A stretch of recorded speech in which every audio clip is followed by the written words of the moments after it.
سن 7 ہجری میں خیبر فتح کیا، تو یہ فدق ایک چھوٹا سا قصبہ تھا۔ اللہ کے نبی آگے بڑھے، وہاں بھی یہودی تھے، فدق کے یہودیوں نے ہتھیار ڈال دیے، اللہ کے نبی کی ہیبت کی وجہ سے لڑے بغیر ہی ہتھیار ڈال دیے، تو فدق کا علاقہ ہتھیار استعمال کرنے سے پہلے ہی فتح ہو گیا، جنگ سے پہلے ہی فتح ہو گیا۔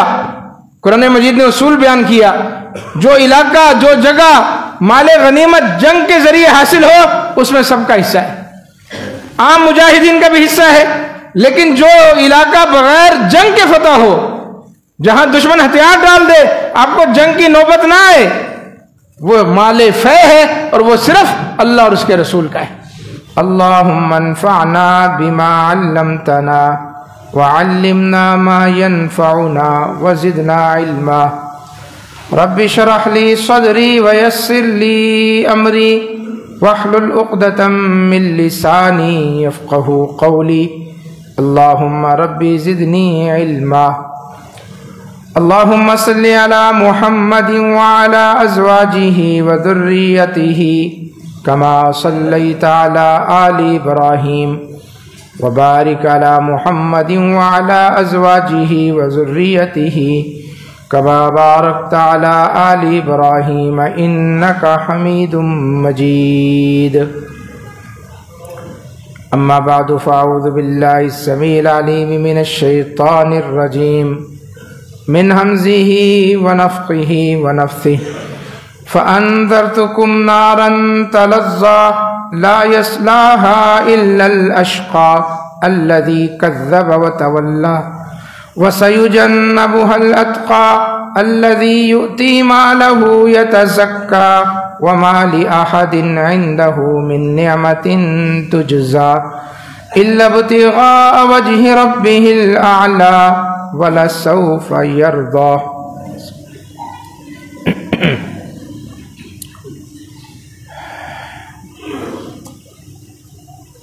سیدنا ابو بکر صدیق رضی اللہ تعالیٰ عنہ، عبداللہ بن عثمان پہلے مسلمان ہیں اور خلیفہ بلا فصل ہیں۔ ہر مسلمان اس بات کو اچھی طرح جانتا ہے، سمجھتا ہے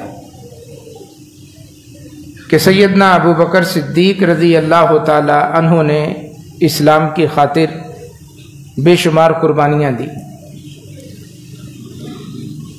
ان کے مقام مرتبے سے صرف وہی ناآشنا رہ سکتا ہے جو اسلام کی تاریخ کو یا تو پڑھتا نہیں ہے یا پھر پڑھتا ہے تو مسخ شدہ تاریخ پڑھتا ہے،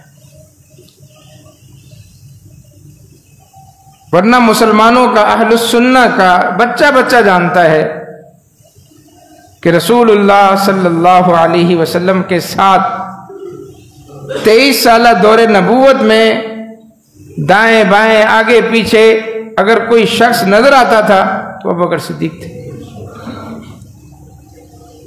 اور 1400 سال اسلام کی جو تاریخ ہے، نبی اکرم صلی اللہ علیہ وسلم کی قبر اقدس کے ساتھ جس کی قبر ہے وہ سیدنا ابو بکر صدیق ہے۔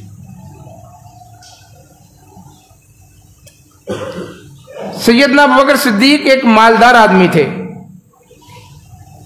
ان کی سیرت کا یہ پہلو بہت کم بیان کیا جاتا ہے۔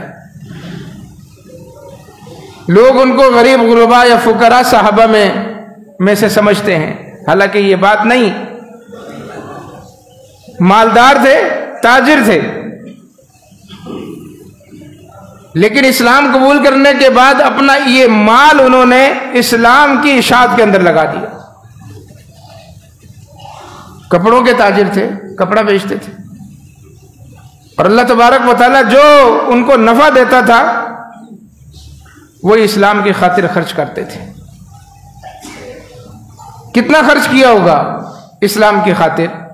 آپ مثال سنتے ہیں کہ اللہ کے نبی صلی اللہ علیہ وسلم نے اعلان کیا، سیدنا عثمان غنی 1000 اشرفیاں لے آئے، پھر اعلان کیا، پھر 1000 اشرفیاں لے آئے، پھر اعلان کیا، پھر 3000 اشرفیاں ایک موقع پر سیدنا عثمان غنی۔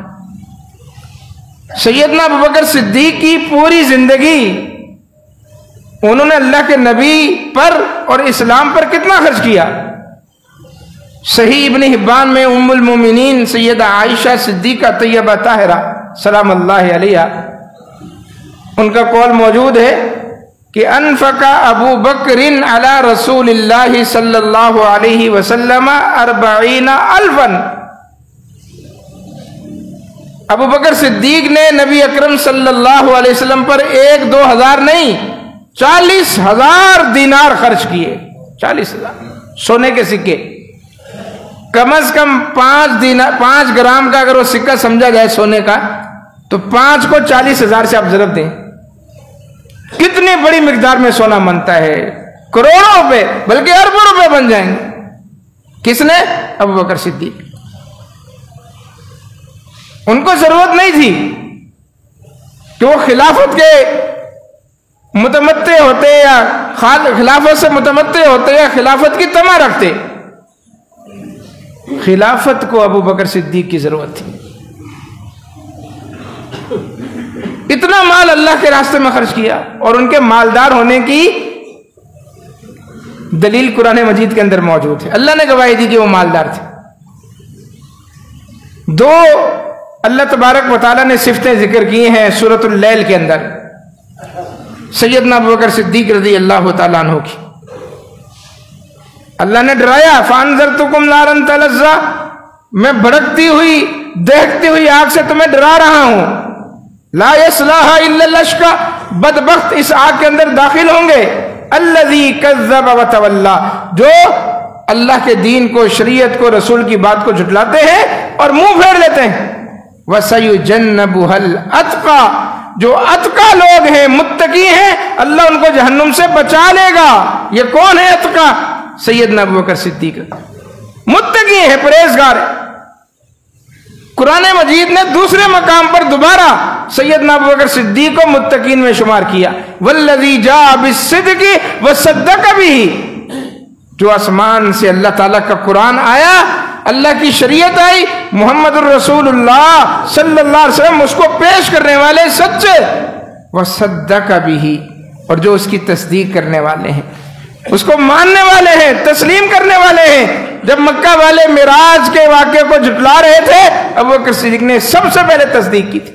وصدق به اولئک هم المتقون یہ متقی جس کے متقی ہونے کی پرہیزگار ہونے کی اللہ تبارک و تعالی ضمانت دے دلیل دے قرآن میں ذکر کرے اس کے بارے میں شک و شبہ کی کوئی گنجائش رہ جاتی.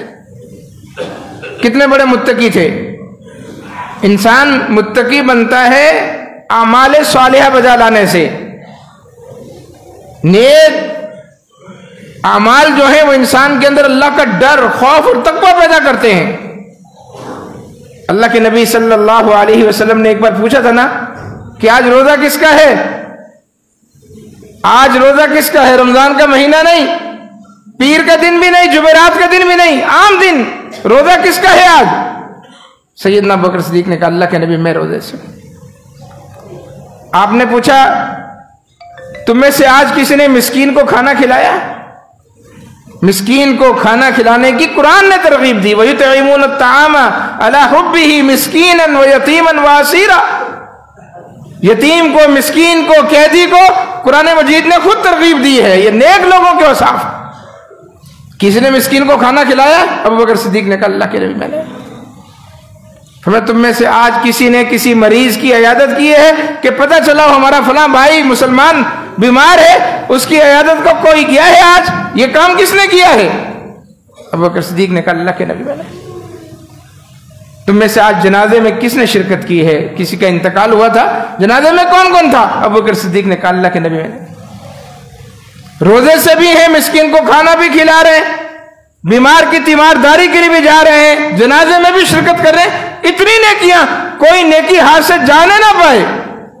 فرمایا مجتمع فی عبد الا ادخلہ الجنہ جس انسان میں یہ نیکیاں جمع ہو جائیں وہ انسان کو جنت میں لے جاتی ہیں. متقی انسان نیکیوں کی بنیاد پر اور نیکیاں اخلاص کی بنیاد پر اور اخلاص کے اندر سنت رسول. ابو بکر صدیق سب سے بڑے متقی اس امت کے. امت میں سب سے افضل انسان انبیاء کے بعد سب سے افضل انسان اور سب سے بڑے متقی انسان، تقوی شعار تھے۔ تو قرآن مجید ان کے متقی ہونے کی دلیل دے رہا ہے کہ وہ متقی ہیں، پرہیزگار ہیں، اللہ ان کو جہنم سے بچا لے گا۔ بلکہ ایسا اللہ تعالیٰ اعزاز دے گا کہ نبی اکرم صلی اللہ علیہ وسلم نے جب ذکر کیا کہ جنت کے دروازے، ان دروازوں کے نام ہے، یہ باب الایمن ہے، دائیں طرف کا دروازہ، یہ باب الصلاۃ ہے، نماز والا دروازہ۔ باب الایمن سے 70,000 افراد اس امت کے بلا حساب جو جنت میں جائیں گے، اللہ ان کے لیے باب الایمن کھولے گا۔ بیک وقت ہاتھوں میں ہاتھ ڈال کر فرمایا سارے 70,000 افراد اپنا قدم جنت میں رکھیں گے اکٹھے۔ کتنا بڑا دروازہ ہوگا، 70,000 بیک وقت جنت کے اندر اپنا قدم رکھیں گے۔ یہ باب الصلاۃ ہے، نماز پڑھنے والے یہاں سے جائیں گے۔ یہ باب الصدقہ ہے، زکوٰۃ دینے والے، صدقہ دینے والے اس دروازے سے جنت میں جائیں گے۔ یہ باب الجہاد ہے، جہاد کرنے والے اس دروازے سے جنت میں جائیں گے۔ یہ باب الوالد ہے، والد کی، اپنے والد کی، والد محترم کی خدمت کرنے والے اس دروازے سے جنت میں جائیں گے۔ یہ باب الکاظمین الغیظ ہے، غصے کو پی جانے والے، غصہ اپنا لوگوں پہ اتارنے والے نہیں بلکہ غصہ پی جانے والے اس دروازے سے جنت میں جائیں گے۔ یہ جنت کے دروازے، ہر نیکی جنت کے دروازے کی طرف بلانے والا اللہ تبارک و تعالیٰ نے ایک جو سسٹم رکھا ہے وہ ہر نیکی کی بنیاد پر ہے، جس کے اندر جو نیکی زیادہ ہوگی اس کو اس دروازے سے جنت کے اندر بھیجا جائے گا۔ سیدنا صدیق اکبر رضی اللہ تعالیٰ عنہ کا، اللہ کے نبی ویسے ضرورت تو نہیں ہے جنت میں انسان چلا جائے، ختم، جس دروازے سے جائے، جنت تو ایسی چیز ہے نا، اللہ باب الایمن سے جنت میں بھیج دے، باب الصلاۃ سے بھیج دے، باب الجہاد سے بھیج دے، کسی بھی، اصل مقصود جنت میں جانا ہے۔ جیسا کہ امام احمد بن حنبل رحمہ اللہ سے پوچھا گیا کہ انسان کو سکون کب ملے گا؟ کوئی کہتا ہے قبر میں سکون ہے، کوئی کہتا ہے کہ میدان محشر میں سکون ہے، کوئی دنیا میں سکون تلاش کرے، سکون کب ملے گا؟ امام احمد ابن حنبل نے فرمایا جب انسان اپنا پہلا قدم جنت میں رکھے گا اس کو تب پتہ چلے گا سکون کیا چیز ہے، پھر پتہ چلے گا۔ اللہ ہم سب کو نصیب فرمائے۔ تو یہ فرمایا کہ ضرورت تو نہیں ہے کہ کسی کو جنت کے ہر دروازے سے بلایا جائے، جنت میں چلا گیا، لیکن ہے کوئی ایسا کہ باب الصلاۃ سے بھی بلایا جائے، باب الجہاد سے بھی بلایا جائے، باب الایمن سے بھی بلایا جائے، فرشتے کھڑے ہو کر کہیں گے اس دروازے سے آؤ، جنت میں جاؤ، تو ایسا کوئی خوش نصیب ہے کہ جسے جنت کے ہر دروازے سے آواز دی جائے گی؟ فرمایا ارجو ان تکون منہم، ابو بکر مجھے امید ہے کہ تم وہ خوش نصیب ہوگے جسے جنت کے ہر دروازے سے پکارا جائے گا۔ اور کیوں نہ ہو کہ وہ متقی انسان ہے، پرہیزگار ہے۔ اللہ جس کو متقی کہے، پرہیزگار کہے، اس کے پرہیزگاری میں اور متقی ہونے میں کوئی شک نہیں۔ تو ایک تو ان کی یہ صفت اللہ نے قرآن مجید میں ذکر کی، وَسَيُجَنَّبُهَا الْأَتْقَى، اور فرمایا الَّذِي يُؤْتِي مَالَهُ يَتَزَكَّى، جو اپنا مال اللہ کے راستے میں دیتے ہیں تاکہ وہ خود پاک صاف ہو جائیں، اللہ کی رضا حاصل کر لیں۔ یعنی مال تھا سیدنا ابوبکر صدیق کے پاس اور وہ مال انہوں نے بے تحاشا اللہ کے راستے میں لٹایا، لگایا، اپنا مال خرچ کیا تاکہ مجھے اس مال کے ذریعے سے اللہ کی رضا، اللہ کی جنت مل جائے۔ آپ جانتے ہیں پہلے دن مسلمان ہوئے تھے، اول المسلمین ہیں، یہ بھی ہمیں پتا ہے کہ رسول اللہ صلی اللہ علیہ وسلم کے وہ سسر بھی ہیں، یہ بھی ہر مسلمان جانتا ہے کہ رسول اللہ صلی اللہ علیہ وسلم کے بچپن کے یار ہیں، دوست ہیں، یہ بھی ہر مسلمان کو پتا ہے کہ سیدنا ابوبکر صدیق رضی اللہ تعالیٰ عنہ کے دروازے کے علاوہ سارے دروازے جو مسجد میں کھلتے تھے اللہ کے نبی نے بند کروا دیے، آج تک وہ دروازہ کھلا ہوا ہے، آج تک وہ کھلا ہوا ہے۔ سیدنا ابوبکر صدیق خلیفہ بلا فصل ہے، اس کے بارے میں ایک بیان یہاں باہر جو جلسہ ہوا تھا گزشتہ سال فضائل صحابہ، من کنت مولاہ فعلی مولاہ، اس کی مختصر سی تشریح میں نے بیان کی تھی، نیٹ پہ موجود ہے۔ خلیفہ بلا فصل، ان کی یہ 3 نشانیاں آج تک موجود ہیں۔ باقی خلفاء کی، دنیا میں آنے والے امراء کی، بادشاہوں کی بس اوقات نشانیاں ختم ہو جاتی ہیں، ابو بکر صدیق کی خلافت کی